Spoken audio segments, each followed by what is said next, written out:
Hello everyone, एक बार फिर से स्वागत है आपका अपना यूट्यूब चैनल साइंस गुरु रवि में। गाइज, इस वीडियो में मैं आपको पढ़ाने वाला हूं एपिथेलियल टिश्यू के बारे में। सबसे पहले आप हेडिंग लगा लीजिए epithelial tissue. Epithelial tissue Hindi में कहा जाता है उपकला ऊतक। गाइज, आप सभी को पता है railway, SSC, NDA, PCS, NEET, पटवार, पुलिस सभी प्रतियोगी परीक्षाओं में ऊतकों से बहुत सारे क्वेश्चन पूछे जाते हैं। विशेषकर रेलवे और एसएससी में तो भैया ये मान लीजिए कि ऊतकों से बहुत सारे क्वेश्चन पूछे जाते हैं। तो अगर आप किसी भी प्रतियोगी परीक्षा की तैयारी कर रहे हैं, चाहे आप railway group D, NTPC, LP technician, RRB JE, RPF, SSC, पटवार, पुलिस या फिर अदर किसी गवर्नमेंट एग्जाम की तैयारी कर रहे हो, तो भैया आपके लिए वीडियो बहुत ज़्यादा इंपॉर्टेंट है। एपिथेलियल टिश्यू से आपके एग्जाम में बहुत सारे क्वेश्चन पूछे जाते हैं। कौन कौन से क्वेश्चन पूछे जाते हैं, थ्योरी की सहायता से एक एक क्वेश्चन में आपको नोट करवाने वाला हूँ। वीडियो को शुरू से लेकर के एंड तक देखना। अगर मिस हो गया भैया तो ये समझ लीजिए कि आपका एक नंबर गया। तो आइए आज की क्लास की शुरुआत करते हैं, जानते हैं कि भैया एपिथेलियल टिश्यू है क्या। तो सबसे पहले यहाँ पर आपको एक टर्म टिश्यू, ऊतक के बारे में समझना पड़ेगा कि भाई टिश्यू है क्या। भाई टिश्यू है क्या, ऊतक है क्या। आप सभी को पता है सजीवों के शरीर की सबसे छोटी इकाई क्या होती है, सेल होती है। क्या होती है भैया, सेल अर्थात कोशिका। ऐसा कहा जाता है कि जब ये कोशिका समूह बना लेती है तो उसे ही ऊतक कहा जाता है, उसे ही टिश्यू कहा जाता है। तो अगर आज के बाद में आपसे कोई क्वेश्चन पूछे कि भाई टिश्यू क्या है, तो बता देना ग्रुप ऑफ सेल्स। क्या बताओगे, ग्रुप ऑफ सेल्स, कोशिकाओं का समूह।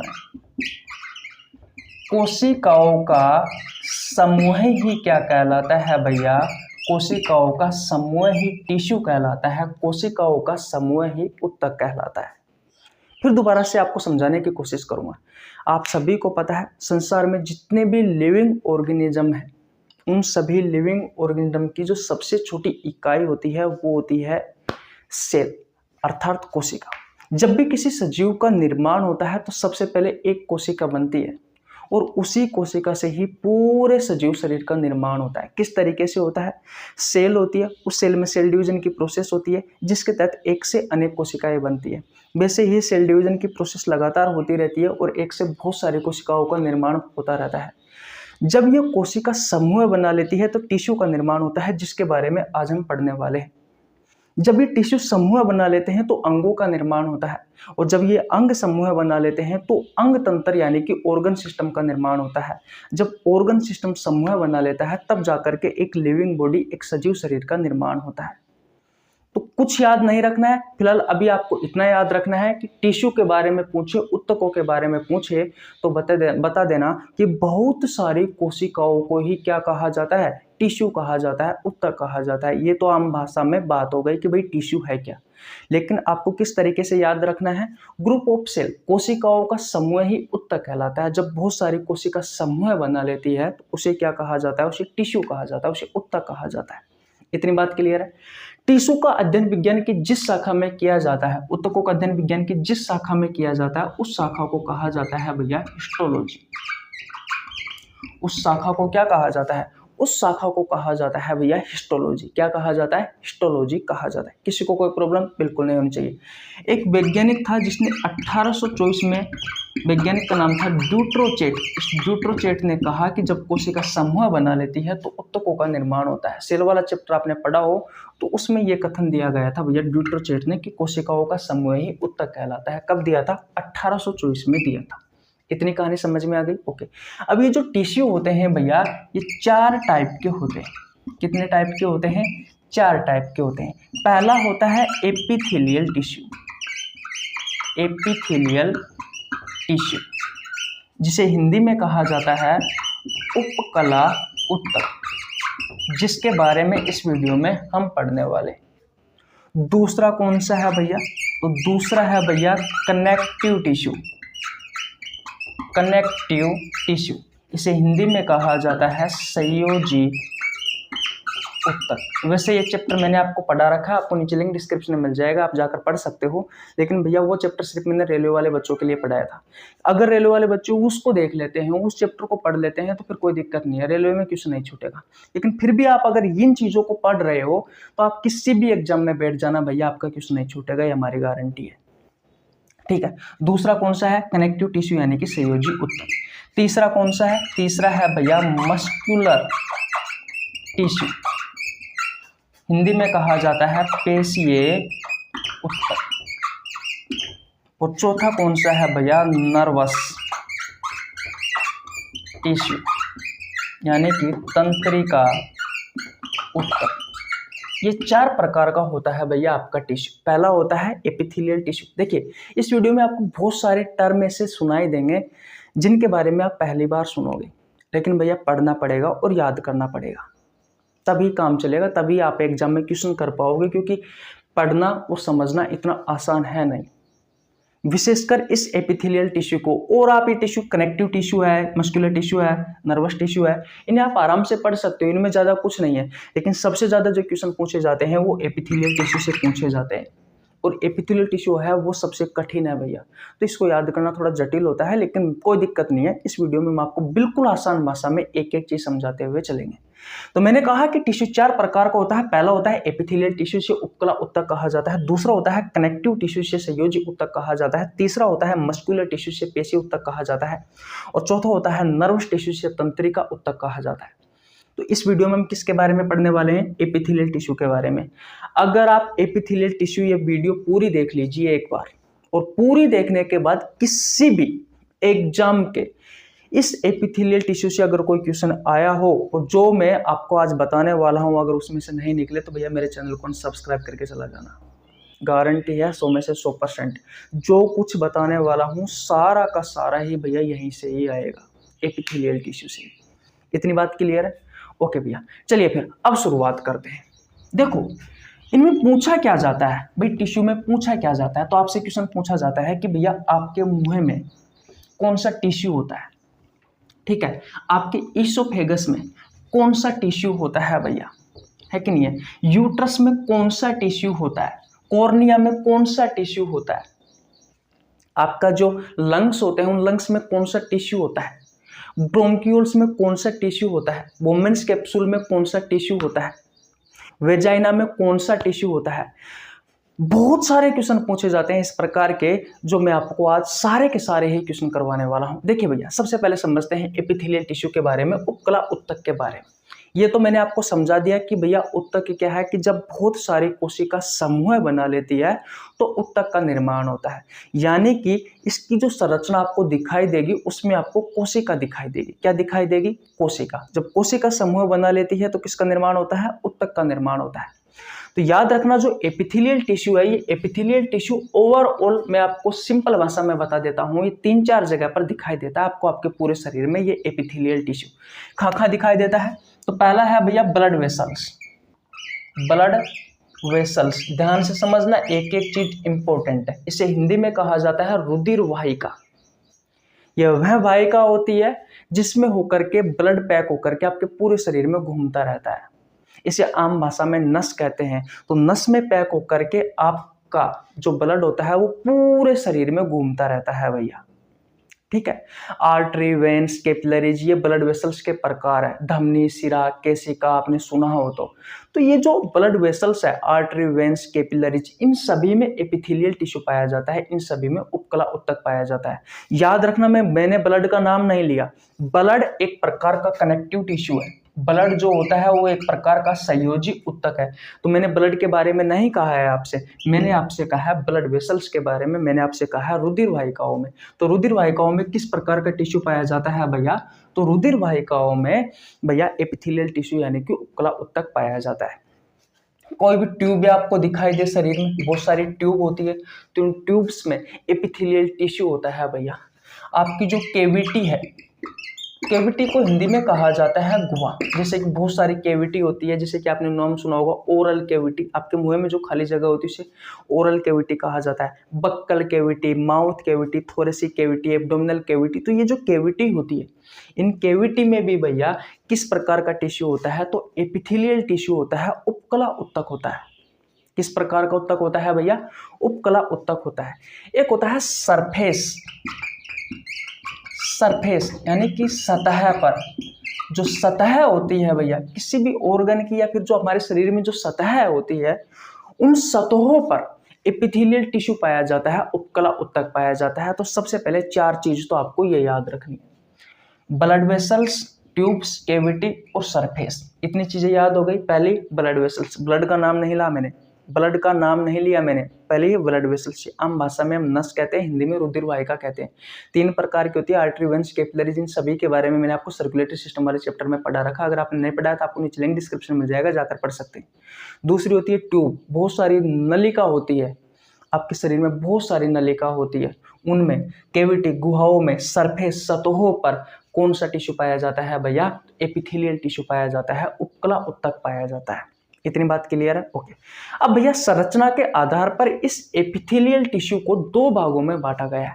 किसके आधार पर? संरचना के आधार पर, इसकी स्ट्रक्चर के आधार पर, संरचना के आधार पर। कितने भागों में?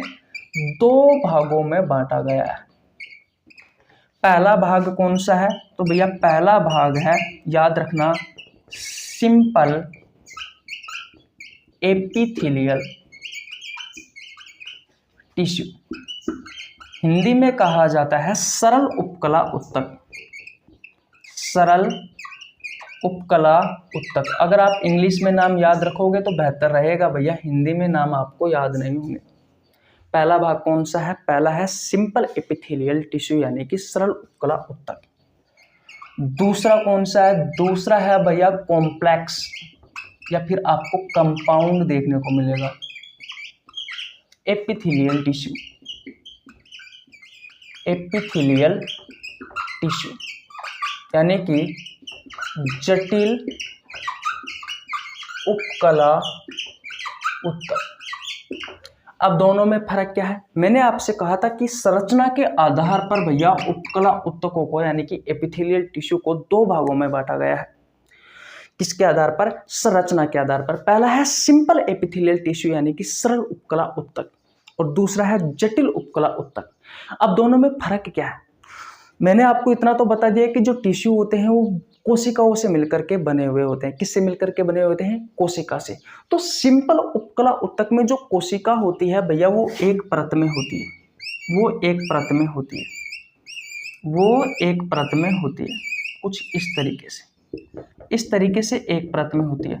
अब इसके पीछे एक परत और होगी, फिर उसके पीछे एक परत और होगी, फिर इसके पीछे एक परत और होगी, फिर उसके पीछे एक परत और होगी। तो इस तरीके से भैया आपको एक के पीछे एक, एक के पीछे एक के पीछे एक ऐसे परत आपको दिखाई देती है। किसमें? सरल उपकला उत्तकों में। लेकिन जटिल उपकला उत्तकों में क्या होता है? जटिल उपकला उत्तकों में भैया बहुत सारी परत होती है, और वो परत तो होती है, कोई दिक्कत नहीं है, वो भी बात सही है। जैसे कि भैया ये कोशिकाओं की एक परत है, लेकिन इसके ऊपर एक परत और होती है भैया, भाई इसके ऊपर एक परत और होती है, फिर उसके ऊपर एक परत और होती है। ऐसे इसमें बहुत सारी परत होती है इस प्रकार के उत्तकों में। तो फर्क इतना ही है भाई, फर्क इतना ही है इसमें।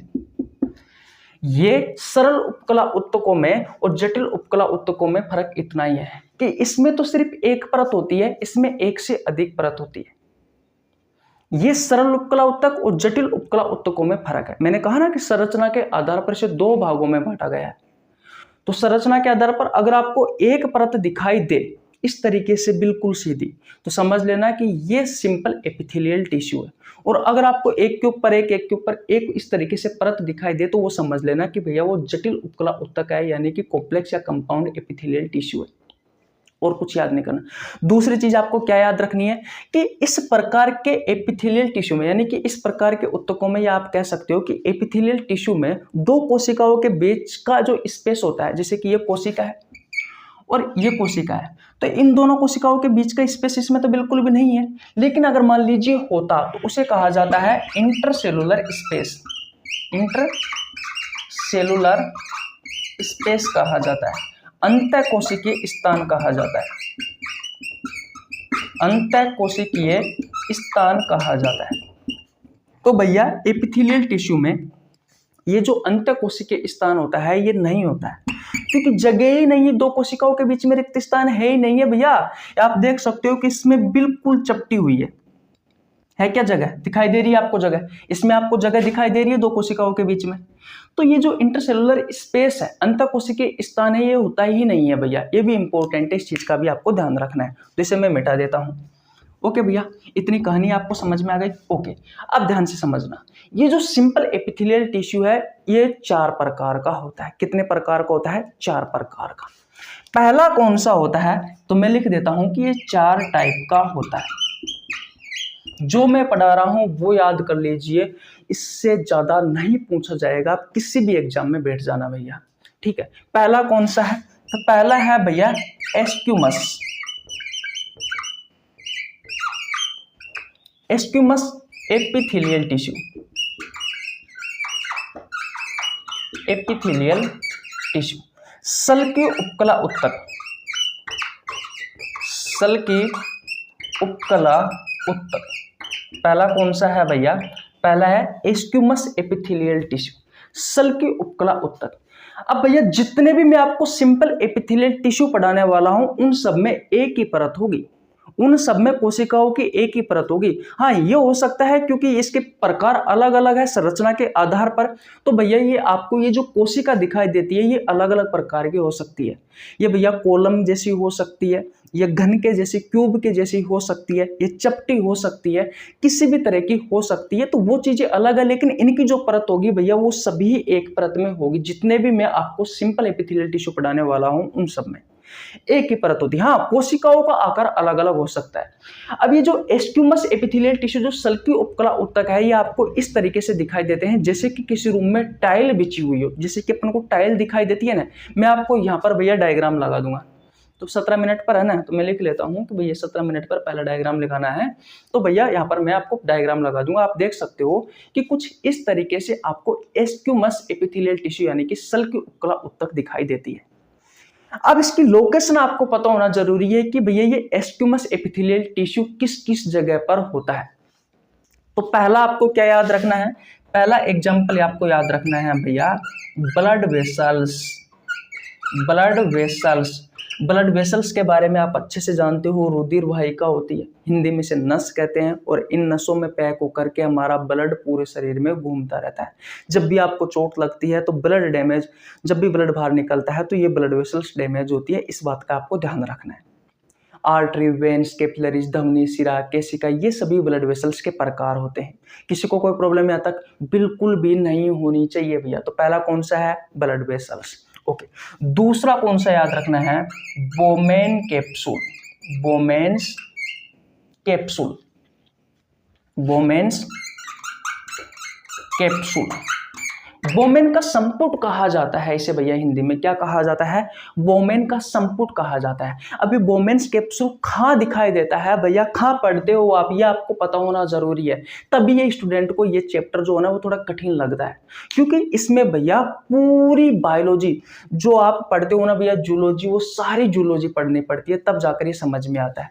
तो बोमेन्स जो कैप्सूल होता है वो आप भैया किडनी की जो सबसे छोटी इकाई होती है नेफ्रॉन, उस नेफ्रॉन की संरचना में बोमेन्स कैप्सूल के बारे में पढ़ते हो, ग्लोमेरुलस फिल्टर के बारे में पढ़ते हो, पीसीटी के बारे में पढ़ते हो, हेनले के लूप के बारे में पढ़ते हो, डीसीटी के बारे में पढ़ते हो, कलेक्टिंग डक्ट के बारे में पढ़ते हो। तो वहां पर भैया ये जो बोमेन्स कैप्सूल होता है, इस बोमेन्स कैप्सूल में किस प्रकार का टिश्यू पाया जाता है? तो एस्क्यूमस एपिथेलियल टिश्यू यानी कि सल की उपकला उत्तक पाया जाता है, जो कि एक प्रकार का सिंपल एपिथेलियल टिश्यू है, यानी कि सरल उपकला उत्तक है। किसी को कोई प्रॉब्लम यहाँ तक बिल्कुल भी नहीं होनी चाहिए भैया। तीसरा देखिए, तीसरा है भैया एल्वियोली। एल्वियोली, तीसरा कौन सा है भैया? तीसरा है एल्वियोली। अब ये एल्वियोली या एल्वियोलाई कहा जाता है, ये है क्या? तो फेफड़ों की जो सबसे छोटी यूनिट होती है, आपके लंग्स की जो सबसे छोटी यूनिट होती है भैया, आपके लंग्स की जो सबसे छोटी यूनिट होती है उसे कहा जाता है एल्विलाई या एल्वियोली। हिंदी में कहा जाता है वायु कुपिका, जिसमें गैसों का आदान प्रदान होता है। जिसमें गैसों का क्या होता है? जिसमें गैसों का आदान प्रदान होता है भैया। तो इस एल्वियोली या एल्विलाई या वायु कुपिका में किस प्रकार का टिश्यू पाया जाता है? तो स्क्यूमस एपिथेलियल टिश्यू पाया जाता है। और चौथा आपको याद रखना है पेरिटोनियम। Peritoneum, peritoneum. तो पेरिटोनियम के बारे में कहाँ पढ़ते हो? किडनी के ऊपर एक झिल्ली पाई जाती है, उसे पेरिटोनियम कहा जाता है, जो किडनी को बाहरी आघातों से सुरक्षा प्रदान करती है। तो उसमें किस प्रकार का टिश्यू पाया जाता है? तो उसमें स्क्यूमस एपिथेलियल टिश्यू पाया जाता है भैया। किस प्रकार का टिश्यू पाया जाता है? स्क्यूमस एपिथेलियल टिश्यू पाया जाता है भैया। किस प्रकार का टिश्यू पाया जाता है? तो स्क्यूमस एपिथेलियल टिश्यू पाया जाता है। बोलो यहाँ तक किसी को कोई प्रॉब्लम बिल्कुल भी नहीं होनी चाहिए। स्क्यूमस एपिथेलियल टिश्यू सल्की उपकला उत्तक ब्लड वेसल्स में यानी कि रुधिर वाहिकाओं में, और वोमेन्स कैप्सूल यानी कि वोमेन के संपुट में, एल्वियोली यानी कि वायु कुपिकाओं में, और पेरिटोनियम जो होती है यानी कि किडनी के ऊपर की जो झिल्ली होती है, जो किडनी को बाहरी सुरक्षा से, बाहरी आघातों से सुरक्षा प्रदान करती है, इन चारों में भैया स्क्यूमस एपिथेलियल टिश्यू सल्की उपकला उत्तक पाए जाते हैं। तो आपसे आपके एग्जाम में क्वेश्चन पूछा जाता है कि जो वोमेन्स कैप्सूल होता है वो भैया किस प्रकार के उत्तकों से मिलकर के बना हुआ होता है? तो याद रखना है स्क्यूमस एपिथेलियल टिश्यू से। या फिर आपसे क्वेश्चन पूछा जाता है कि जो ब्लड वेसल्स होती है उसमें किस प्रकार का टिश्यू होता है? तो भैया सल्की उपकला उत्तक होता है, स्क्यूमस एपिथेलियल टिश्यू होता है। अब आपको समझ में आ रहा होगा कि वास्तविकता में ही ऐसे क्वेश्चन पूछे जाते हैं हमसे हमारी एग्जाम में। स्क्रीनशॉट ले लीजिए, मैं स्लाइड चेंज कर देता हूं। चले भैया आगे। तो सरल उपकला उत्तकों में हमने पहला पढ़ा है स्क्यूमस एपिथेलियल टिश्यू सल्की उपकला उत्तक, जिसके बारे में आपको बहुत अच्छे से समझ में आ गया। ओके भैया, दूसरा पढ़ते हैं। दूसरा कौन सा होता है? दूसरा होता है भैया cuboidal. Cuboidal, cuboidal epithelial tissue. Epithelial tissue घनाकार उपकला उत्तक, घनाकार उपकला उत्तक। तो दूसरा कौन सा है भैया? घनाकार उपकला उत्तक है। ये जो घनाकार उपकला उत्तक है भैया, ये आपको किस तरह का दिखाई देता है? तो मैंने आपसे कहा है कि सरल उपकला उत्तक हम जितने भी पढ़ने वाले हैं उन सभी में कोशिकाओं की सिर्फ एक परत होगी। कोशिकाओं का आकार अलग हो सकता है। तो इसमें जो कोशिकाओं का आकार होता है वो घन के समान होता है। किसके समान होता है? घन के समान। तो इस वजह से इसका नाम घनाकार उपकला उत्तक पड़ गया भैया। अब घन की जो लंबाई और चौड़ाई होती है वो लगभग समान होती है, आप सभी को पता है। तो इस बारे में आपको ध्यान रखना है कि जो क्यूबोइडल एपिथेलियल टिश्यू है उसमें जो कोशिकाएं होती है उनकी लगभग लंबाई और चौड़ाई जो होती है वो लगभग समान होती है। इतनी कहानी आपको समझ में आ गई? ओके भैया, अब बात करते हैं कि ये जो क्यूबोइडल एपिथेलियल टिश्यू है ये कहाँ होता है। तो पहला एग्जाम्पल आपको याद करना है भैया, सलाइवरी ग्लैंड। सलाइवरी ग्लैंड जो लारीय ग्रंथि होती है, इन लारीय ग्रंथियों में भैया क्यूबोइडल एपिथेलियल टिश्यू पाया जाता है। दूसरा आपको याद रखना है भैया थायराइड, जो हमारे गले में होती है। ये अंतःस्रावी ग्रंथियों में सबसे बड़ी ग्रंथि है। मैंने आपको एंडोक्राइन सिस्टम वाले चैप्टर में पढ़ाया था। सलाइवरी ग्लैंड्स के बारे में मैंने डाइजेस्टिव सिस्टम में पढ़ाया था, पाचन तंत्र वाले चैप्टर में पढ़ाया था। सलाइवरी जो ग्लैंड्स होती है वो 3 जोड़ी होती है जो सलाइवा का निर्माण करती है, लार का निर्माण करती है। Parotid salivary glands, sublingual salivary glands और सबमैंडिबुलर सलाइवरी ग्लैंड्स। तो ये जो सलाइवरी ग्लैंड्स होती है इसमें भैया क्यूबोइडल एपिथेलियल टिश्यू पाया जाता है। और जो थायराइड ग्लैंड होती है जो आपके गले में पाई जाती है, थायराइड ग्लैंड, पैराथायराइड ग्लैंड, तो वहां पर मैं थायराइड ग्लैंड के बारे में बात कर रहा हूं, जिसका आकार तितली के समान या अंग्रेजी वर्णमाला के एच अक्षर के समान होता है। इसमें भी किस प्रकार का टिश्यू पाया जाता है? तो क्यूबोइडल एपिथेलियल टिश्यू पाया जाता है। इसके अलावा ब्रोंकियोल्स, ब्रोंकियोल्स, अब ये ब्रोंकियोल्स आप पहली बार सुन रहे हो, ये ब्रोंकियोल्स इंपॉर्टेंट है। ब्रोंकियोल्स क्या है? तो आपको जब आप लंग्स की स्ट्रक्चर पढ़ते हो यानी कि फेफड़ों की जब आप संरचना पढ़ते हो तो उस समय ये ब्रोंकियोल्स दिखाई देता है आपको। विंड पाइप होती है, वायु नली को तो जानते हो आप, विंड पाइप को इसे ट्रेकिया भी कहा जाता है। तो विंड पाइप का जब प्रथम विभाजन होता है तो उसे ब्रोंकाई कहा जाता है, और जब ब्रोंकाई का प्रथम विभाजन होता है तो भैया ब्रोंकियोल्स कहा जाता है। ब्रोंकियाई के पहले विभाजन को क्या कहा जाता है? ब्रोंकियोल्स कहा जाता है। तो ये जो ब्रोंकियोल्स होता है ये ट्रेकिया विंड पाइप होती है उसका तो दूसरा विभाजन है, और ब्रोंकाई का पहला विभाजन है। ये आपको लंग्स की संरचना में देखने को मिलेगा। तो इस चीज के बारे में भी आपको पता होना जरूरी है। सलाइवरी ग्लैंड्स, थायराइड ग्लैंड और ब्रोंकियोल्स। ब्रोंकियोल्स के अलावा चौथी चीज आपको क्या याद रखनी है, तो surface of every, surface of ovary, जो डिम्ब होता है तो डिम्ब की जो सतह होती है उसमें भी भैया क्यूबोइडल एपिथेलियल टिश्यू होता है, उसमें भी भैया क्यूबोइडल एपिथेलियल टिश्यू होता है, उसमें भी कौन सा होता है, क्यूबोइडल एपिथेलियल टिश्यू होता है भैया, उसमें भी कौन सा टिश्यू होता है, क्यूबोइडल एपिथेलियल टिश्यू होता है। तो अब दोनों आपको समझ में आ गया होगा। पहला है स्क्यूमस एपिथेलियल टिश्यू सल्की उपकला उत्तक, जो ब्लड वेसल्स में, वोमेन्स कैप्सूल में, एलिवियोली में और पेरिटोनियम में। दूसरा है क्यूबोइडल एपिथेलियल टिश्यू घनाकार उपकला उत्तक, जिसकी संरचना घन के जैसी होती है, इसमें जो कोशिकाएं होती है वो घन के समान होती है, तो इसकी कोशिकाओं की जो लंबाई और जो चौड़ाई होती है वो लगभग समान होती है, घन के समान होती है, इस वजह से इसका नाम घनाकार उपकला उत्तक है। ये आपको दिखने में कैसे दिखाई देता है, जिस तरीके से कोई रूम में टाइल्स बिछी हुई हो उस तरीके से दिखाई देता है। Salivary glands, thyroid glands, bronchioles और सरफेस ऑफ ओवरी, यानी कि डिम्ब की जो सतह होती है उसमें ब्रोंक्यूल्स में, सलाइवरी ग्लैंड्स में और थायराइड में ये भैया घनाकार उपकला उत्तक होता है, यानी कि क्यूबोइडल एपिथेलियल टिश्यू होता है।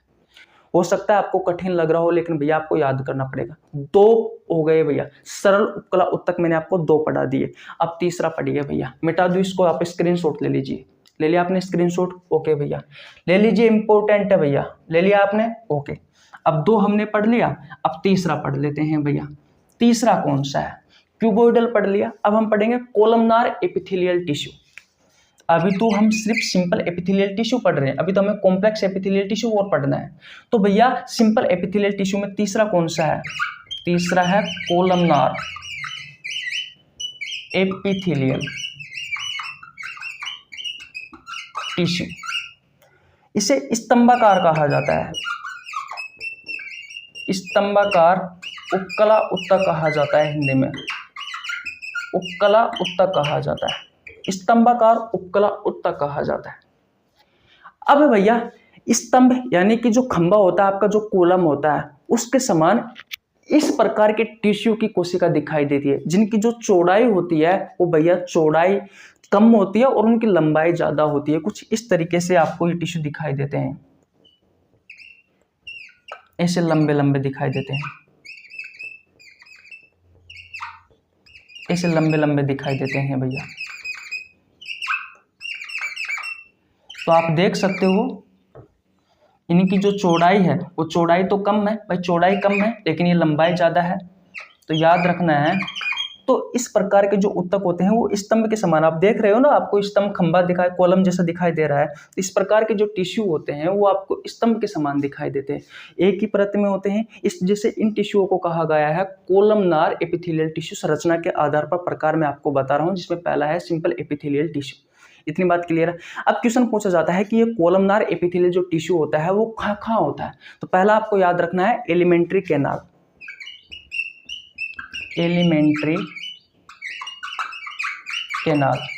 अब एलिमेंट्री कैनाल को हिंदी में कहा जाता है आहार नाल। आहार नाल वह पाइप है जिससे होकर भोजन गुजरता है, जिससे होकर के भोजन गुजरता है। इसकी लंबाई मीटर में पूछे तो 9 से 10 मीटर होती है लगभग में, और फीट में पूछे तो 30 से 33 फीट होती है भैया। तो एलिमेंट्री कैनाल के बारे में हमने डाइजेस्टिव सिस्टम, पाचन तंत्र वाले चैप्टर में आपको बहुत अच्छे से पढ़ाया था।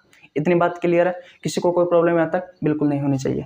उसके अलावा गोल ब्लैडर, जो गोल ब्लैडर होता है इसे हिंदी में कहा जाता है पित्त की थैली या फिर पित्ताशय।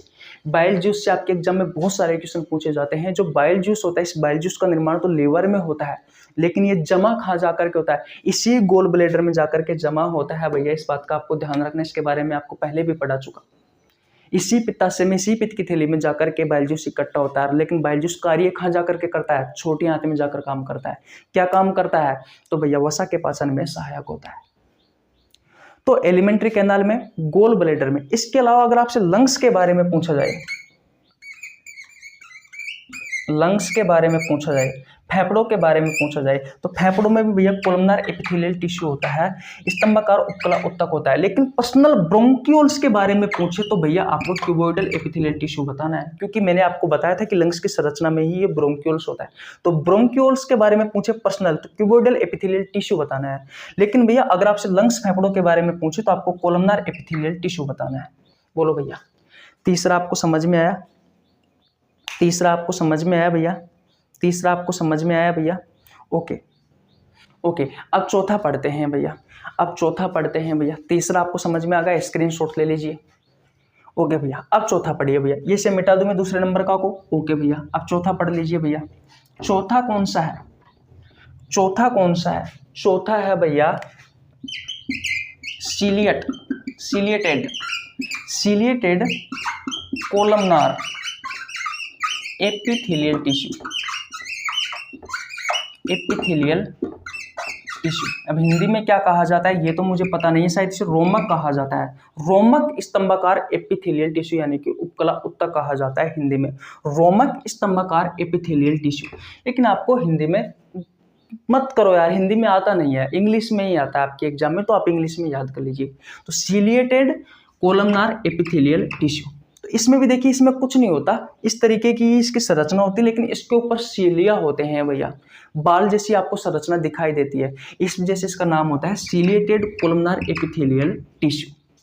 इतनी बात क्लियर है। लेकिन बात आती है कि कहाँ होता है, तो ये होता है भैया रेस्पिरेटरी जो ट्रैक होता है उसमें, उसके अलावा फेलोपियन जो ट्यूब होती है उसमें, और यूट्रस में। अब इन तीनों के बारे में मैं आपको समझाता हूं। यूट्रस क्या है भैया, एक मिनट, यूट्रस सही है ना, स्पेलिंग यू और आएगा, ये हो गया यूट्रस। ओके, अब सही है यूट्रस की स्पेलिंग। देखिए भैया, जो सीलिएटेड कोलमनार एपिथेलियल टिश्यू होते हैं भाई, जो सीलिएटेड कोलमनार एपिथेलियल जो टिश्यू होते हैं, ये कहाँ होते हैं, रेस्पिरेटरी ट्रैक। रेस्पिरेटरी ट्रैक क्या होता है, जिस रास्ते से होकर वायु गुजरती है उस रास्ते को कहा जाता है भैया रेस्पिरेटरी ट्रैक। उस रास्ते को क्या कहा जाता है, रेस्पिरेटरी ट्रैक कहा जाता है। तो उस रास्ते में किस प्रकार के टिश्यू होते हैं, तो सीलिएटेड कोलमनार एपिथेलियल टिश्यू होते हैं। उसके अलावा फेलोपियन ट्यूब के बारे में, डिंब वाहिका नली पढ़ा होगा, सुना होगा, अरे अंडाणु और शुक्राणु का मिलन, यानी कि जिस जगह पर अंडाणु और शुक्राणु के बीच में फर्टिलाइजेशन की प्रोसेस होती है वो होती है फेलोपियन ट्यूब, इसे हिंदी में डिंब वाहिका नली कहा जाता है। ये महिला के शरीर में होती है, ठीक है भैया। यूट्रस गर्भाशय भी महिलाओं में ही होता है, गर्भाशय में, फेलोपियन ट्यूब में। ये इंपॉर्टेंट है भैया, यहाँ से क्वेश्चन पूछे जाते हैं। फेलोपियन ट्यूब और यूट्रस, ये आपको याद रखना है। किस प्रकार के टिश्यू में, किस प्रकार का टिश्यू होता है इस फेलोपियन ट्यूब में और यूट्रस में, तो सीलिएट कोलमनार एपिथेलियल टिश्यू। किसी को कोई प्रॉब्लम यहाँ तक बिल्कुल नहीं होनी चाहिए भैया। तो ये 4 प्रकार मैंने आपको सिंपल एपिथेलियल टिश्यू के पढ़ा दिए।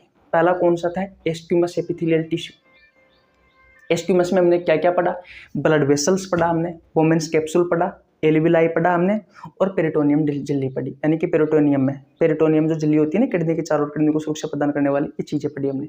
दूसरा कौन सा पढ़ा, दूसरा हमने पढ़ा भैया क्यूबोइडल एपिथेलियल टिश्यू, जो स्लाइवरी ग्लैंड्स, थायराइड है, सरफेस ऑफ ओवरी यानी कि डिंब की सतह पर, उसके अलावा ब्रोंकियोल्स, इन सभी में भैया किस प्रकार का टिश्यू पाया जाता है, ये पाया जाता है भैया क्यूबोइडल एपिथेलियल टिश्यू। तीसरा हमने कौन सा पढ़ा, तीसरा पढ़ा हमने भैया columnar epithelial tissue. Columnar epithelial tissue किस किस जगह पर पाया जाता है, आपकी एलिमेंट्री कैनाल में, आहार नाल में, गोल ब्लैडर में, पित्ताशय में, लंग्स आपके फेफड़ों में, है कि नहीं। चौथा हमने कौन सा पढ़ा, तो सीलिएटेड कोलमनार एपिथेलियल टिश्यू, जो पाया जाता है रेस्पिरेटरी ट्रैक पर और फेलोपियन ट्यूब में और यूट्रस में, इन सभी में पाया जाता है। तो आशा करता हूं अब आपको बहुत अच्छे से समझ में आ गया होगा। अब भैया हम वापस पढ़ेंगे ये जो कॉम्प्लेक्स एपिथेलियल टिश्यू है, इसी में ही हम इस स्क्यूमस के बारे में, क्यूबोइडल के बारे में, है कि नहीं है, कोलमनार के बारे में हम दोबारा पढ़ने वाले इन्हीं टिश्यू के बारे में। फर्क इतना सा होगा संरचना में कि अब इनकी जो परत है वो एक से अधिक हो जाएगी। अब ये बहुमंजिला परत हो जाएगी, एक से अधिक परत हो जाएगी ऊपर नीचे। पहले तो कैसी थी, एक आगे थी, फिर उसके पीछे, फिर उसके पीछे, फिर उसके पीछे, फिर उसके पीछे, इस तरीके से थी। अब क्या होता है, एक के ऊपर एक, एक के ऊपर एक, एक के ऊपर एक, इस तरीके से दिखाई देगी आपको। हाँ पीछे भी होगी, लेकिन अब भैया परत बहुत सारी होगी, एक परत हो गई, फिर इसके ऊपर एक और हो गई, फिर उसके ऊपर एक और हो गई, इस तरीके से अब आपकी संरचना दिखाई देगी। इस बात का आपको ध्यान रखना है। ओके भैया, इतनी कहानी आपको समझ में आ गई, स्क्रीनशॉट ले लीजिए। अब हम पढ़ते हैं कॉम्प्लेक्स, कंपाउंड या फिर एपिथेलियल टिश्यू, यानी कि कॉम्प्लेक्स कह दीजिए या कंपाउंड कह दीजिए, एपिथेलियल टिश्यू यानी कि जटिल उपकला उत्तक के बारे में पढ़ते हैं। स्क्रीनशॉट ले लिया आपने, ओके भैया, मिटा दो, ओके भैया। तो भैया सिंपल एपिथेलियल टिश्यू हमारा कंप्लीट हो चुका है, ठीक है, अब हम क्या पढ़ेंगे, अब हम पढ़ने वाले हैं भैया किसके बारे में, अब हम पढ़ने वाले हैं कॉम्प्लेक्स। किसके बारे में, कॉम्प्लेक्स या फिर कंपाउंड एपिथेलियल टिश्यू यानी कि जटिल उपकला ऊतक के बारे में पढ़ने वाले हैं। तो इसमें जो कोशिकाएं होती है भैया वो एक के ऊपर एक होती है, यानी कि इसमें बहुत सारी परत होती है और ये भी 4 प्रकार का होता है। कितने प्रकार का होता है, 4 प्रकार का। तो पहला याद कर लेना, पहला बहुत ज्यादा इंपॉर्टेंट है। पहला कौन सा है, स्ट्रेटिफाइड। स्ट्रेटिफाइड ये शब्द है, इसका मतलब होता है स्तरित। ये आपको हर टिश्यू में देखने को मिलेगा इसमें भैया, स्ट्रेटिफाइड है कि नहीं है, नाम ही है भैया स्ट्रेटिफाइड एस्क्यूमस एपिथेलियल टिश्यू। हिंदी में कहा जाता है स्तरित सल्की उपकला ऊतक। मैं लिख देता हूं, स्तरित सल्की उपकला ऊतक। लेकिन मैं आपसे कह रहा हूं कि भैया ऐसे मत पढ़ो आप, हिंदी में नाम याद मत रखो, इंग्लिश में याद रखना है। अब ये जो स्ट्रेटिफाइड एस्क्यूमस एपिथेलियल टिश्यू है ये पहला जटिल उपकला ऊतक है। अब एस्क्यूमस टिश्यू है तो भैया ये तो आपको क्लियर हो गया है कि ये सल्की है। अब सल्की मैंने क्या कहा था कि ये चपटी हुई होती है। इस प्रकार के जो टिश्यू की जो कोशिकाएं होती है वो चपटी हुई होती है। एस्क्यूमस सल्की होती है, चपटी हुई होती है। और किस तरीके से दिखाई देती है आपको, जिस तरीके से एक रूम में कोई टाइल्स बिछी हुई होती है ना, उस तरीके से आपको दिखाई देती है। तो इसमें क्या होता है, इसमें भैया एक परत के ऊपर दूसरी परत होती है, फिर तीसरी परत होती है। इस प्रकार की परत आपको देखने को मिलती है भैया चपटी हुई। तो वो होती है भैया, वो होता है स्ट्रेटिफाइड एस्क्यूमस एपिथेलियल टिश्यू यानी कि स्तरित सल्की उपकला ऊतक होता है। इतनी बात क्लियर है। जो मैं बातें कह रहा हूं उसको ध्यान से समझना है, क्योंकि ये आसानी से समझ में नहीं आने वाला चैप्टर है। आसानी से समझ में नहीं आएगा ये चैप्टर, आपको आसानी से समझ में कब आएगा, जब आप इसी क्लास को 2 से 3 बार पढ़ोगे। अगर आपको वीडियो अच्छी लग रही है तो वीडियो को लाइक करो, पहले तो छोटा सा कमेंट कर दीजिए। चैनल पर है तो चैनल को जरूर सब्सक्राइब कर लेना। अपने छोटे बड़े भाई बहनों के पास आप इस वीडियो को शेयर कर सकते हो ताकि वो भी पढ़ सके। याद रखना, इस यूट्यूब चैनल पर बायोलॉजी मैंने बहुत अच्छे से पढ़ा रखी है। बायोलॉजी के बहुत सारे चैप्टर करवा रखे हैं, बहुत सारे चैप्टर के एमसीक्यू क्वेश्चन करवा रखे हैं। अगर आपने नहीं देखे हैं तो चैनल पर जाकर चेकआउट कर लीजिए भैया। फुल डिटेल में आपको सब चीज़ें मिलेगी। रेल वाले बच्चों के लिए मैंने बायोलॉजी के एक स्पेशल बैच स्टार्ट कर रखा है, जिसमें मैं आपको बायोलॉजी के प्रीवियस ईयर के क्वेश्चन करवा रहा हूँ फुल कॉन्सेप्ट के साथ में। जो भी क्वेश्चन करवाता हूँ उसको फुल डिटेल में कॉन्सेप्ट के साथ में करवाता हूँ। 7 चैप्टर करवा दिए, आजकल उसकी क्लासें बंद है। 1-2 दिन में मैं स्टार्ट कर दूंगा, जैसे ही मुझे टाइम मिलेगा। शायद 10 के आसपास क्लासेस स्टार्ट कर दूंगा। तो आपके एग्जाम के पहले मैं आपको सिलेबस कंप्लीट करवा दूंगा जनशताब्दी एक्सप्रेस बैच में, जिसमें मैं प्रीवियस ईयर के क्वेश्चन करवा रहा हूँ। सारे के सारे प्रीवियस ईयर के क्वेश्चन मैं आपको करवा दूंगा भैया।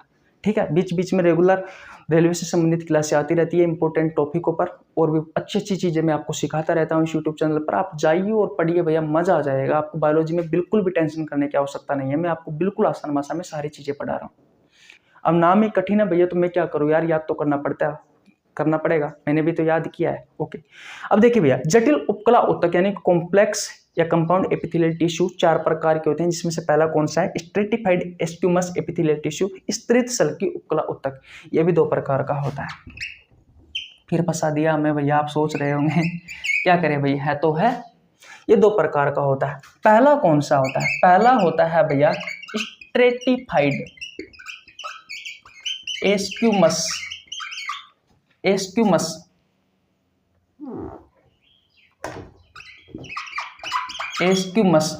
Cornified epithelial tissue. अब भैया क्या बोलोगे यार, इसे श्रोंगी स्तरित सल्की उपकला ऊतक कहा जाता है हिंदी में। तो हिंदी में छोड़ दीजिए, आप ऐसे याद कर लीजिए, स्ट्रेटिफाइड एस्क्यूमस कॉर्निफाइड एपिथेलियल टिश्यू। और इसे केराटिनाइज्ड टिश्यू भी कहा जाता है। क्या कहा जाता है इसे, केराटिनाइज्ड टिश्यू भी कहा जाता है। केराटिनाइज्ड टिश्यू भी कहा जाता है, इस टिश्यू का अन्य नाम है। अगर आपसे आपके एग्जाम में क्वेश्चन पूछे कि भैया केराटिनाइज्ड टिश्यू, जो केराटिनाइज्ड टिश्यू होता है वो किस ऊतक का नाम है, तो भैया स्ट्रेटिफाइड एस्क्यूमस कॉर्निफाइड एपिथेलियल टिश्यू का नाम है। इतना बड़ा नाम है भैया, करे क्या यार, याद करना पड़ेगा तो करना ही पड़ेगा। मैं क्या करूं, मैंने भी तो याद किया है। अब बात आती है कि भैया ये टिश्यू किस में पाया जाता है, तो ये टिश्यू पाया जाता है भैया आपकी स्किन में यानी कि आपकी त्वचा में, आपकी पाल में यानी कि हथेली में, इसके अलावा हेयर्स में यानी कि बालों में, और उसके अलावा भैया नेल्स यानी कि नाखूनों में। इन सभी जगह पर ये इस प्रकार का जो टिश्यू होता है ना वो इसी जगह पर पाया जाता है जिसमें क्रिएटिन प्रोटीन होती है, जिसमें प्रोटीन की मात्रा पाई जाती है। इसी जगह पर ये क्रिएटिनाइज्ड टिश्यू इसीलिए ही कहा गया है क्योंकि यहाँ पर क्रिएटिन प्रोटीन की मात्रा ज़्यादा है। इस प्रकार के टिश्यू में क्रिएटिन प्रोटीन आपको देखने को मिलती है, इस वजह से इसका नाम क्रिएटिनाइज्ड टिश्यू रखा गया है। और वैसे इसे क्या कहा जाता है? स्ट्रेटिफाइड स्क्विमस कॉर्निफाइड एपिथेलियल टिश्यू कहा जाता है। और ये कहाँ होता है ये टिश्यू? आपकी स्किन में, पाल में, हथेली में, हेयर्स में, बालों में और नेल्स यानी कि नाखूनों में। ठीक है भैया, तो ये पहला हो गया। दूसरा प्रकार और देख लीजिए। अब दूसरा प्रकार मैं यहाँ पे लिखवा देता हूँ। इसका जो दूसरा प्रकार होता है वो होता है स्ट्रेटिफाइड। इसका नाम बहुत बड़े हैं यार। Stratified squamous non cornified epithelial tissue.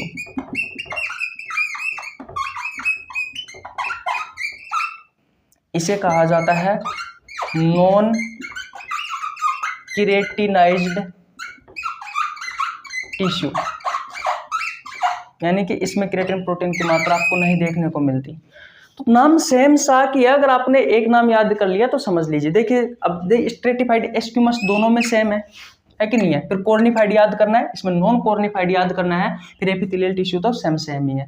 इसमें इसे क्रिएटिनाइज्ड टिश्यू कहा गया है तो इसे कहा गया है नॉन क्रिएटिनाइज्ड टिश्यू। इसके एग्जाम्पल इंपॉर्टेंट है, एग्जाम्पल आपको याद रखने हैं। अब एग्जाम्पल क्या क्या याद रखने हैं तो मैं यहाँ पे लिखा देता हूँ भैया इसके एग्जाम्पल। तो आपको माउथ याद रखना है, तो आपके मुंह में किस प्रकार के टिश्यू होते हैं? तो भैया नॉन क्रिएटिनाइज्ड टिश्यू होते हैं, या फिर stratified squamous non cornified epithelial tissue होता है। उसके अलावा मुंह के अलावा आपकी टंग में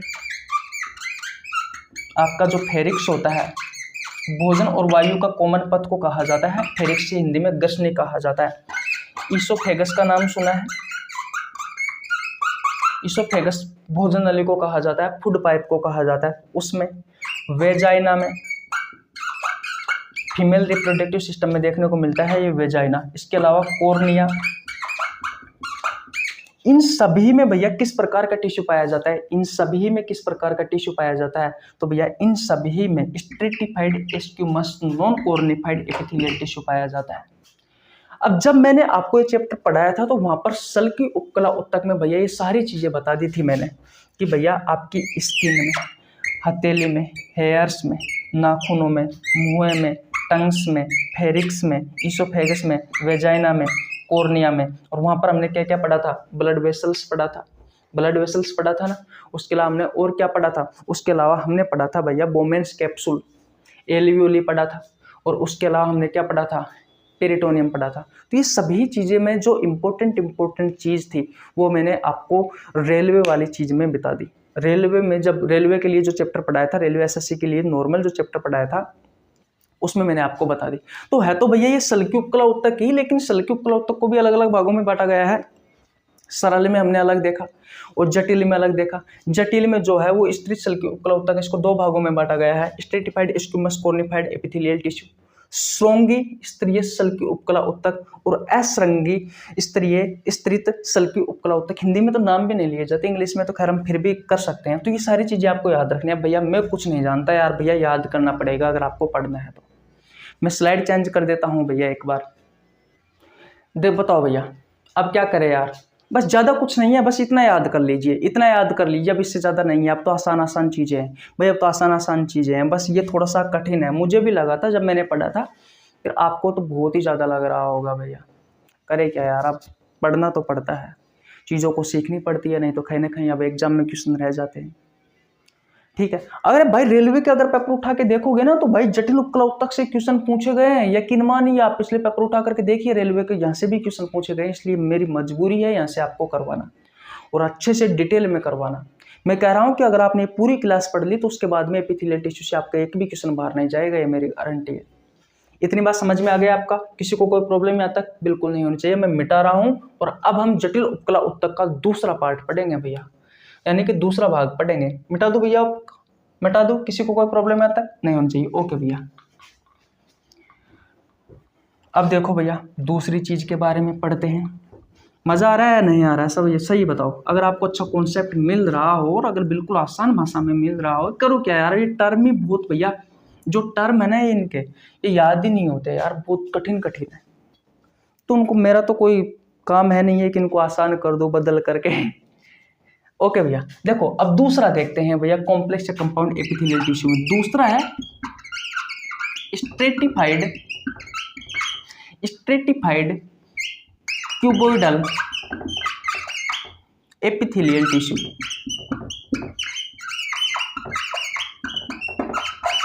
अब देखो ध्यान से समझो, मैंने जब आपको सिंपल एपिथेलियल टिश्यू पढ़ाया था तो पहला कौन सा पढ़ाया था? एस्क्यूमस एपिथेलियल टिश्यू पढ़ाया था। तो स्ट्रेटिफाइड एस्क्यूमस एपिथेलियल टिश्यू हमने पढ़ लिया है, जो कि पहला था हमारा इस जटिल उपकला उत्तक में।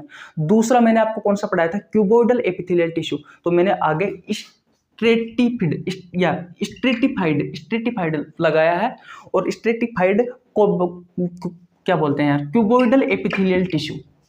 ये लास्ट में सेम ऐसे कैसे ये लगा दिया, दोनों में समानता है ना, तो इस तरीके से आपको समानता। अब इसमें क्या है? क्यूबोइडल आ रहा है, यानी कि इनकी जो कोशिका होगी वो किस तरीके की होगी? घन के समान होगी। यानी कि इस प्रकार के उत्तक में जो कोशिका है उनकी लंबाई और चौड़ाई लगभग समान होती है, घन के समान होती है।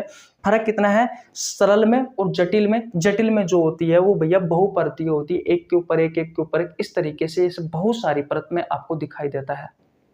इस प्रकार का टिश्यू में घन की संरचना, जो कोशिकाओं की संरचना होती है वो, बस फर्क कितना है, इसमें एक परत होती है सिंपल एपिथेलियल टिश्यू में, इसमें बहुत सारी परत होती है। अब आपको याद ये रखना है कि भैया इस प्रकार का जो टिश्यू है वो कहां पर पाया जाता है? तो duct of sweet gland, ducts of sweet gland, जो स्वीट ग्लैंड्स होती है यानी कि जो संवेद ग्रंथियां होती है, उनकी नलिकाओं में भैया स्ट्रेटिफाइड क्यूबोइडल एपिथेलियल टिश्यू पाया जाता है। दूसरा कौन सा है? दूसरा है ओवेरियन फॉलिकल। ओवेरियन फॉलिकल, इनके बारे में आप कहाँ पढ़ते हो? जैसे कि ओवेरियन फॉलिकल है, इसके बारे में भैया रिप्रोडक्टिव सिस्टम वाले चैप्टर में पढ़ते हो आप। फॉलिकल का मतलब होता है एक ऐसी थैली जिसमें पानी भरा हुआ होता है और जिसमें क्या होते हैं? एग्स होते हैं। वो सारी चीजें हैं, बाद में हम आपको बताएंगे। तो ओवेरियन फॉलिकल के बारे में आप कहाँ पढ़ते हो? रिप्रोडक्टिव सिस्टम में पढ़ते हो भैया, ठीक है। तो डक्ट्स ऑफ स्वीट ग्लैंड ये चीजें, और भैया ये ओवेरियन फॉलिकल, ये दो चीजें आपको यहाँ पर पढ़नी है भाई। ये दोनों एग्जाम्पल आपको यहाँ पर याद रखने, स्ट्रेटिफाइड क्यूबोइडल एपिथेलियल टिश्यू। दूसरा कंप्लीट हो गया। अब सिंपल सिंपल आसानी से हो जाएंगे।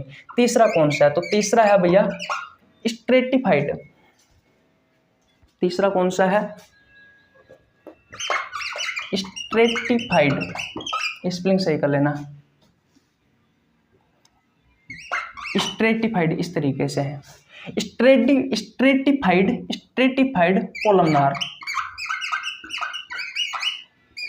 Columnar epithelial. अब इसमें इस प्रकार का जो ये उत्तक है, इसमें भैया कॉलम के समान आपको कोशिकाओं की संरचना दिखाई देगी, लेकिन होगा क्या? जो कॉलम होगा वो बहुमंजिले होगा भैया। इस तरीके से बहुत सारी ऊपर नीचे परतों में होगा, एक के ऊपर एक, एक के ऊपर एक, एक के ऊपर एक। तो ये बात आपको ध्यान रखनी है। इसके एग्जाम्पल इंपॉर्टेंट है। एग्जाम्पल आपको क्या क्या याद रखने हैं? तो एग्जाम्पल आपको कंजक्टिवा,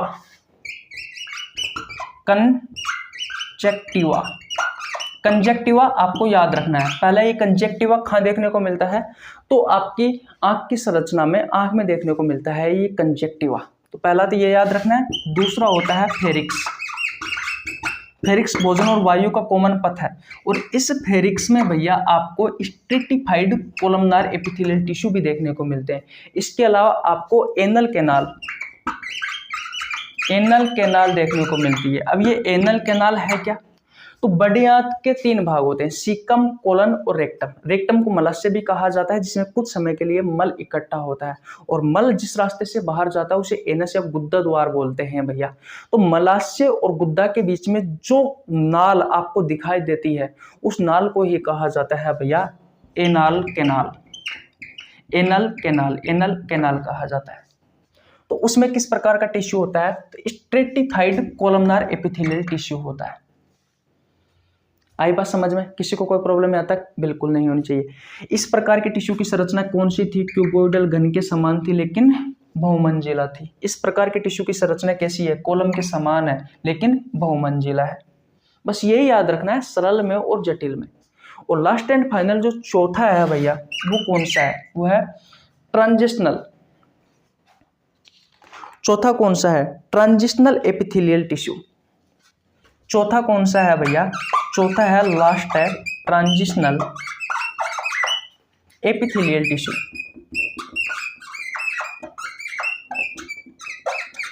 और ये जो ट्रांजिशनल एपिथेलियल टिश्यू है भैया, ये आपको कहाँ देखने को मिलता है? तो ये आपको देखने को मिलता है भैया, एग्जाम्पल मैं आपको बता देता हूँ, यूरेटर डक्ट में। अब यूरेटर डक्ट जानते हो? अभी मैं बताऊंगा। यूरिनरी ब्लैडर में, पहले लिख लो, यूरिनरी ब्लैडर में, इसके अलावा यूरेथ्रा में, इन सभी जगह पर आपको देखने को मिलता है भैया transitional epithelial tissue. Ureter duct क्या है? तो आपकी किडनी जो होती है वो यूरिन का निर्माण करती है, आप सभी को पता है, मूत्र का निर्माण करती है। तो मूत्र मूत्राशय तक, यानी कि मूत्राशय को इंग्लिश में कहा जाता है यूरिनरी ब्लैडर। तो मूत्र जो होता है वो किडनी से इस यूरिनरी ब्लैडर तक जिसकी सहायता से आता है, उन नलियों को कहा जाता है यूरेटर डक्ट, मूत्र वाहिका कहा जाता है इसे हिंदी में। और मूत्राशय जिसमें कुछ समय के लिए मूत्र इकट्ठा होता है, उसे इंग्लिश में यूरिनरी ब्लैडर कहा जाता है। और मूत्र जिस रास्ते से बाहर जाता है उसे यूरेथ्रा कहा जाता है। इन सभी के बारे में मैंने आपको डिटेल में पढ़ा रखा है, तो यहाँ पर पढ़ाने की आवश्यकता नहीं है। इसलिए ये जो मैंने आपको जितने भी टर्म लिखवाए हैं, जैसे कि यूरिनरी ब्लैडर है, यूरेटर डक्ट है, यूरेथ्रा है, जैसे कि ये ओवेरियन फॉलिकल है, डक्ट ऑफ शूट ग्लैंड है, इन सभी चीज़ों के बारे में आपको जब पता लगेगा, जब भैया आपको बहुत अच्छे से बायोलॉजी के बारे में नॉलेज होगी, तब जाकर आपको ये चैप्टर बहुत आसानी से समझ में आएगा। तो उसके लिए आपको पढ़ना पड़ेगा भैया। इस वजह से आपको ये जो चैप्टर है ये थोड़ा कठिन लगता है। और इसकी जो लैंग्वेज है, इसके जो टर्म्स है वो बहुत कठिन है भैया, याद अच्छे से नहीं होते हैं। लेकिन अगर आपने एक बार मेरी वीडियो को 2 बार 3 बार देख लिया है, अगर आपने अच्छे से पढ़ लिया, एक बार नोट्स बना लीजिए, उसके बाद में भैया आप एक बार और देख लीजिए, नहीं समझ में आ रहा है तो एक बार और देख लीजिए। गारंटी अगर आप 3 बार पढ़ लेते हो तो भैया यहाँ से आपको कोई भी डाउट नहीं रहेगा। और आपके एग्जाम में जितने भी क्वेश्चन पूछे जाते हैं एपिथेलियल टिश्यू से, वो सारे के सारे ही आपके कंप्लीट हो जाएंगे। तो यहाँ पर भैया आपका जटिल उपकला उत्तक यानी कि कॉम्प्लेक्स या कंपाउंड एपिथेलियल टिश्यू समाप्त होता है। और यहाँ पर ही भैया आपका ये एपिथेलियल टिश्यू समाप्त होता है। तो सरल उपकला उत्तक पढ़ा हमने, जटिल उपकला उत्तक पढ़ा, सरल उपकला उत्तक के प्रकार पढ़े, जटिल उपकला उत्तक के प्रकार पढ़े। पहला कौन सा था? स्ट्रेटिफाइड एस्क्यूमस एपिथेलियल टिश्यू था। दूसरा कौन सा? स्ट्रेटिफाइड क्यूबोइडल एपिथेलियल टिश्यू था। तीसरा कौन सा है? स्ट्रेटिफाइड कोलमनार एपिथेलियल टिश्यू है। चौथा कौन सा है? ट्रांजिशनल एपिथेलियल टिश्यू है। जो पहला था उसको 2 भागों में बांटा गया था, स्ट्रेटिफाइड एस्क्यूमस कॉर्निफाइड एपिथेलियल टिश्यू, जिसे हमने क्रिएटिनाइज्ड टिश्यू भी कहा। तो इन सभी के एग्जाम्पल याद कर लीजिए। गारंटी है, अगर आप पिछले 50 मिनट से हमारे साथ जुड़े हुए हैं, अगर आपको एक एक चीज समझ में आई है और आपको लगता है कि वास्तविकता में यहाँ से क्वेश्चन पूछे जाते हैं, हमारे चाहे कोई सी भी एग्जाम की तैयारी कर रहे हो, आप किसी भी एग्जाम के पेपर उठा करके देखना, अगर एपिथेलियल टिश्यू से क्वेश्चन आएगा तो जो मैंने आपको बताया वहीं से आएगा। इसके कार्यों से भी कभी कभी क्वेश्चन आ जाते हैं, तो भैया कार्य भी देख लेना। वैसे यहाँ के से कार्यों से कभी कभी ही आते हैं। 100 में से 99% संभावना है जो मैंने आपको पढ़ाया यहीं से आएगा। 1% है कि भैया इसके कार्यों से भी आ जाए। तो कार्य को ज्यादा इंपॉर्टेंट नहीं है, कार्य नॉर्मल कार्य है, आप एक बार में पढ़ोगे आपको एक बार में याद हो जाएगा। एक एक 2 लाइन के इसके कार्य है। समझ में आ गई आपको आज की क्लास? स्क्रीनशॉट ले लीजिए, नोट्स बना लेना भैया, काम की चीज़ें हैं। और ये चैप्टर मैंने पढ़ा रखा है भैया आपको, भैया एनिमल टिश्यू वाला मैंने चैप्टर आपको पढ़ा रखा है। तो अगर आप रेलवे एसएससी की नॉर्मल तैयारी कर रहे हो तो भैया जा करके पढ़ लेना। लेकिन फिर भी मैं ये कहूँगा कि इन क्लासों को भी पढ़ लेना, देख लेना, क्योंकि यहाँ से भी आपके एग्जाम में रेलवे में क्वेश्चन पूछे गए। जो आप सोच रहे हो कि रेलवे की एग्जाम नॉर्मल होती है, ऐसा नहीं है भैया, बहुत अच्छे लेवल के क्वेश्चन पूछे जाते हैं रेलवे में भी। और जिसको ये गलत फहमी है कि बायोलॉजी तो हमारी एग्जाम में आती ही नहीं है रेलवे में, तो भैया ये गलत फहमी दिमाग से निकाल देना। जब 1 नंबर से आप रहोगे ना, तब पता लगेगा कि पिछले 4-5 साल की कीमत काश अगर मैं बायोलॉजी पढ़ लेता तो अच्छा रहता। तो बायोलॉजी अच्छा सब्जेक्ट है, पढ़ने में मन भी करता है, पढ़ाने का मन भी करता है। अच्छे से पढ़िए, फ्यूचर की क्वेश्चन निकालिए भैया। और सबसे पहले आप अपना सिलेबस देखो, सिलेबस पढ़ो। किसी भी एग्जाम की अगर आप तैयारी कर रहे हो तो सबसे पहले उसका सिलेबस देखो। सिलेबस में कौन कौन से चैप्टर है। फिर से आपका सिलेबस पूरा होने के पश्चात आपके एग्जाम के प्रीवियस ईयर के क्वेश्चन निकालो, लगभग 4-5 एग्जामों के प्रीवियस ईयर के क्वेश्चन निकालो, तब जा करके आप अगर एग्जाम में बैठोगे तो भैया 100 में से 100% आपको रिजल्ट मिलेगा। लेकिन उसके लिए मेहनत चाहिए, रेगुलर पढ़ाई होना जरूरी है, नहीं तो कहीं ना कहीं पीछे रह जाओगे आप दुनिया से। चैनल पर भैया नए आए तो चैनल को सब्सक्राइब नहीं करते यार, आप देख परेशान हो गया हूँ आपसे, पहले चैनल को सब्सक्राइब करो। कोई बात नहीं भैया, अगर आपकी इच्छा है तो, नहीं है तो कोई बात नहीं। अगर आपको वीडियो अच्छी लगी हो तो कर सकते हो आप, हम आपसे पैसे लेते तो नहीं है, बस प्यार में यही तो लेते हैं, चैनल को सब्सक्राइब कर दो और कुछ नहीं चाहिए भैया। ओके, फिर मिलते हैं नेक्स्ट वीडियो में, तब तक के लिए जय हिंद, जय भारत, राम राम।